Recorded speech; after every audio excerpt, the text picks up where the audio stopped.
ये है बोलते पन्ने और आप देख रहे हैं इस सप्ताह। नमस्कार दोस्तों, मैं हूं गजेंद्र की और आप देख रहे हैं बोलते पन्ने। शो का नाम है इस सप्ताह। आज हम इस हफ्ते बात करने वाले हैं एक ऐसी रिपोर्ट के बारे में जिसने पूरे विश्व के साथ भारत में भी हलचल मचा दी, और ये रिपोर्ट ट्रांसपेरेंसी इंटरनेशनल की है। ट्रांसपेरेंसी इंटरनेशनल वो संस्था है जो हर साल भ्रष्टाचार के मामलों को लेकर एक रिपोर्ट जारी करती है और बताती है कि किस देश में भ्रष्टाचार की कंडीशन कैसी है। और इस रिपोर्ट के बाद पता चलता है कि भारत में करप्शन के मामलों को लेकर कोई सुधार नहीं आया है। संस्था ने 180 देशों में सर्वे किया और सर्वे करने के बाद पाया कि भारत में और बाकी अन्य कंट्रीज़ में भी करप्शन के मामले लगातार बढ़े हैं, कम नहीं हुए हैं। और जब से कोविड आया है तब से कई कंट्रीज़ में करप्शन की स्थिति और ज़्यादा बिगड़ गई है। और इस रिपोर्ट में बताया गया है कि भारत की जो रैंक है वो 180 देशों में 85वें स्थान पर यानी 85th रैंक पर है। पिछले साल यानी 2020 में भारत की जो रैंक थी वो 180 देशों में 86वें रैंक पर थी, यानी कि 86th रैंक पर थी। कहने को ये कह सकते हैं कि भारत एक पायदान सुधरा है, यानी कि एक पायदान ऊपर आया है, लेकिन सर्वे करने वाली एजेंसी और विशेषज्ञ ऐसा नहीं मानते। उनका मानना है कि अभी काफ़ी काम करना बाकी है और एक पायदान का सुधार भारत का करप्शन के मामलों को लेकर इतना अच्छा नहीं कहा जाएगा, क्योंकि इसके अंकों में कोई सुधार नहीं आया है। क्योंकि जो ट्रांसपेरेंसी इंटरनेशनल जब सर्वे करती है तो वो कंट्रीज़ को अंक भी निर्धारित करती है, और ये अंक 100 में से होते हैं। जिस कंट्री को 100 में से ज़्यादा अंक मिलते हैं उस कंट्री को अच्छा माना जाता है और उसके रैंक में सुधार होता है। भारत को 2020 में जो अंक मिले थे 100 में से वो 40 मिले थे, और तब इसकी रैंक 86 नंबर पे थी। भारत को 2021 में जो अंक मिले हैं वो 100 में से 40 मिले हैं, और अब भी भारत की जो स्कोर है वो 40 ही है, और रैंक में एक अंक का सुधार यानी 85वें रैंक पे आई है। इसके कुछ कारण हैं, बट जो सिचुएशन है भारत की वो सुधरी नहीं है। अगम and an initiative good for governance एक संस्था है जिसने ट्रांसपेरेंसी इंटरनेशनल के साथ इस सर्वे को किया है साथ में और जारी किया है, और उसने 2015 से लेकर 2021 तक भारत की तुलना इस सर्वे रिपोर्ट के माध्यम से की है। 2015 में ट्रांसपेरेंसी इंटरनेशनल ने 168 कंट्रीज़ में सर्वे किया था, और तब जो भारत का जो रैंक था वो 76 यानी 76वें स्थान पर था, और भारत का जो स्कोर था वो 100 में से 38 नंबर पाए थे भारत ने। 2016 में जब सर्वे हुआ तब देशों की संख्या थोड़ी सी बढ़ गई, और तब 176 देशों में सर्वे किया गया, और तब भारत की रैंक 79 यानी कि 79 हो गई रैंक, और इसको भारत को 100 में से 40 अंक मिले थे। 2017 से ट्रांसपेरेंसी इंटरनेशनल ने 180 देशों में सर्वे करना शुरू किया, और तब भारत की जो रैंक थी 2017 में वो 180 कंट्रीज़ के मुकाबले 81वें रैंक पे थी, और तब भारत का जो स्कोर था वो 40 अंक के साथ था।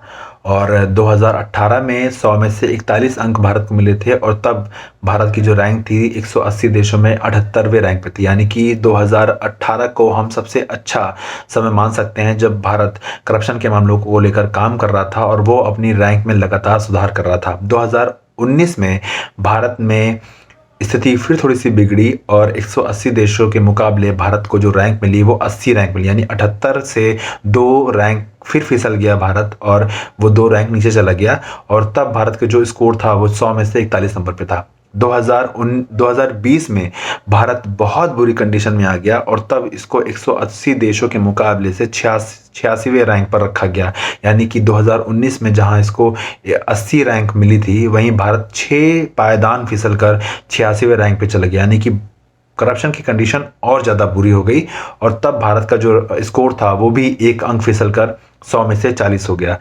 2021 में जब रिपोर्ट जारी हुई तो पता चला कि 2021 की जब रिपोर्ट जारी हुई तो पता चला कि भारत का जो स्कोर है वो पिछले साल की तरह ही 100 में से 40 अंकों पर ही है, बट रैंक जो है वो एक अंक सुधर कर 85वें पायदान पर चली गई है। लेकिन आप खुद सोचिए, जब 2018 में 78वें स्थान पे था भारत, सबसे अच्छी पोजीशन पे था, और 2019 में जब 80 स्थान पे था तो उसे 85वें स्थान पे कैसे अच्छा मान सकते हैं।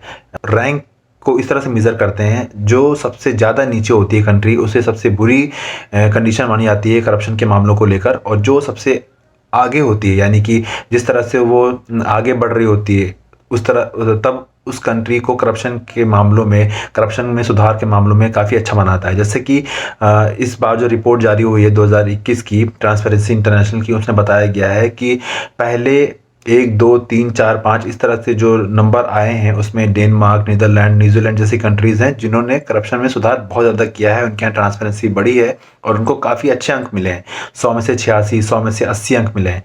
लेकिन भारत की रैंक 85th रैंक पे है और जो उसका जो स्कोर है वो 40 है, यानी कि भारत कितना नीचे है अभी, और उसको वहाँ तक पहुँचने में काफ़ी मेहनत करनी पड़ेगी। भारत के अलावा एशियन कंट्रीज जितनी भी हैं वहाँ भी करप्शन की जो कंडीशन है बहुत अच्छी नहीं है। एजेंसी के मुताबिक वहाँ भी स्थिति थोड़ी सी बदहाल है। सार्क कंट्रीज की बात करेंगे अगर, जो भारत के पड़ोसी मुल्क हैं, वहाँ कंडीशन और ज़्यादा बुरी होती जा रही है करप्शन के मामलों को लेकर। अगर हम बांग्लादेश की बात करेंगे तो एजेंसी बताती है कि बांग्लादेश ने 15 सालों का रिकॉर्ड तोड़ दिया है करप्शन के मामलों को लेकर। बांग्लादेश 26 अंकों के साथ यानी 100 में से 26 अंकों से मिले हैं और वो 146 रैंक पर है। और अफ़गानिस्तान में तालिबानी हुकूमत आने के बाद वहाँ भी कंडीशन बहुत ज़्यादा बुरी हो गई है। उसको सिर्फ 16 अंक मिले हैं 100 में से और वो 174वें पायदान पे पहुँच गया है। इसी तरह पाकिस्तान, चाइना, नेपाल, श्रीलंका में भी बहुत ही बुरी स्थिति है करप्शन के मामलों को लेकर। भारत इन देशों के मामले थोड़ा सा सही है, लेकिन उसे हम बहुत अच्छा नहीं मानते हैं, या ये एजेंसी बहुत अच्छा नहीं मानती है, क्योंकि करप्शन के मामले में काफ़ी सुधार होना अभी बाकी है। ट्रांसपेरेंसी इंटरनेशनल के साथ काम करने वाली संस्था अगम के वाइस प्रेसिडेंट ब्रजभूषण जी से भी हम लोगों ने बात की और उन्होंने भी अपनी बात रखी। आइए देखते हैं कि उन्होंने क्या कहा। नमस्कार। हाल ही में ट्रांसपेरेंसी इंटरनेशनल ने अपनी सर्वाधिक लोकप्रिय रिपोर्ट करप्शन परसेप्शन इंडेक्स 2021 जारी की। इस वर्ष जारी रिपोर्ट में भारत 40 के स्कोर के साथ 50वें स्थान पर है। पिछले वर्ष भारत का स्थान 180 देशों में 86वां था। मानने वाले इसे बेहतर भी मानते हैं, किंतु मेरा मानना है कि यह बेहतर नहीं। यदि भारत की स्थिति पर गौर करें तो भारत की स्थिति 2018 से अब तक खराब ही हुई है। इस रिपोर्ट को पूर्णतः सत्य भी नहीं माना जा सकता, किंतु क्योंकि यह अनुमान मात्र है।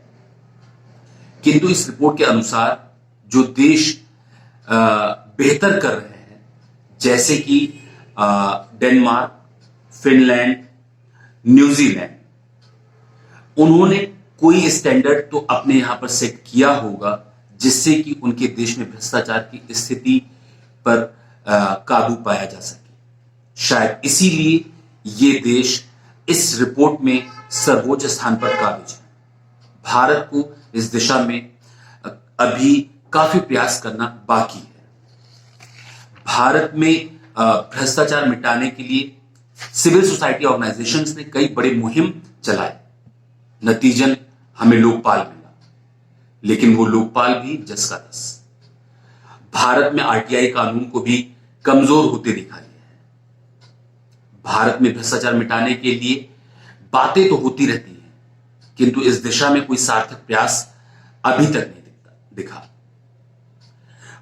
तमाम कानूनों एवं गठित आयोगों तथा संस्थानों के बावजूद यहां पर लोग पब्लिक सर्विस के लिए अपने निजी संबंधों घूस देना पसंद करते हैं।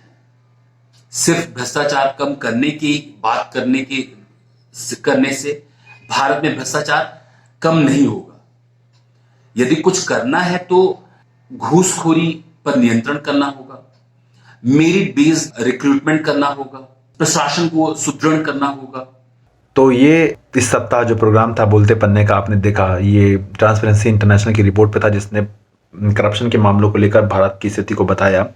अगले सप्ताह हम फिर मिलेंगे किसी एक अच्छी खबर के साथ में और किसी एक मुद्दे के साथ में। तब तक बोलते पन्ने की पूरी टीम को इजाज़त दीजिए। नमस्कार।